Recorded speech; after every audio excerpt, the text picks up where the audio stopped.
Budhni seat के लिए आपस में भिड़े कार्तिकेय महाआर्यमन सिंधिया, भाजपा में मचा हड़कंप। लोकसभा चुनाव समाप्त होने के बाद विधानसभा सीटों के खाली होने के दौरान अब उपचुनाव देश भर में संपन्न होते हुए नजर आएंगे, जहां 7 राज्यों की 13 विधानसभा सीटों पर उपचुनाव हो चुके हैं और इंडिया अलायंस ने लगभग 11 सीटों पर जीत हासिल की है और वहीं एनडीए 2 सीटों पर सिमटता हुआ नजर आया। तो वहीं अन्य राज्यों में भी विधानसभा की सीटों पर उपचुनाव जल्द होते हुए नजर आ सकते हैं। मध्य प्रदेश में 2 विधानसभा सीटें खाली हो चुकी हैं। लोकसभा चुनाव में चुनाव जीतने के बाद अब लोकसभा चुनाव के बाद खाली हुई यह 2 विधानसभा सीटों पर उपचुनाव होंगे और यह विधानसभा सीट है शिवपुर की विजयपुर विधानसभा सीट और विदिशा से बुधनी विधानसभा सीट, जहां विजयपुर विधानसभा सीट पर दावा किया जा रहा है कि मोहन सरकार में कैबिनेट मंत्री रहे और वहीं विधायक रहे 6 बार के राम निवास इस सीट से चुनाव लड़ सकते हैं। तो वहीं बुधनी विधानसभा सीट पर चर्चाएं तेज है कि आखिरकार किसे चुनावी मैदान में उतारा जाए। इन चर्चाओं के बीच में देखा जा रहा है कि शिवराज सिंह चौहान, जो विदिशा से लोकसभा का चुनाव जीतते हुए देखे गए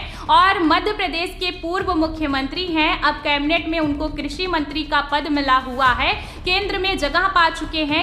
कृषि मंत्री हैं और देखा जाए तो अब यहां पर शिवराज सिंह चौहान अपनी विधानसभा सीट से इस्तीफा देने के बाद अपने बेटे कार्तिकेय चौहान को चुनावी मैदान में आगे करते हुए नजर आएंगे। वहीं चर्चा ये भी है कि केंद्रीय मंत्री ज्योतिरादित्य सिंधिया के बेटे महाआर्यमन सिंधिया भी राजनीति में कदम रख सकते हैं और महाआर्यमन सिंधिया भी बुधनी विधानसभा सीट से उपचुनाव लड़ सकते हैं। चर्चाएं तो यहाँ पर रमाकांत भारद्वाज की भी है। ऐसे में देखा जाए तो 3 नाम बुधनी विधानसभा सीट पर देखे जा रहे हैं, लेकिन अभी तक भारतीय जनता पार्टी की तरफ से तय नहीं हो पाया है। लेकिन कार्तिकेय चौहान की बात करें तो लोकसभा चुनाव से पहले विधानसभा चुनाव में भी अपने पिता शिवराज सिंह चौहान के लिए प्रचार प्रसार करते हुए नजर आए थे।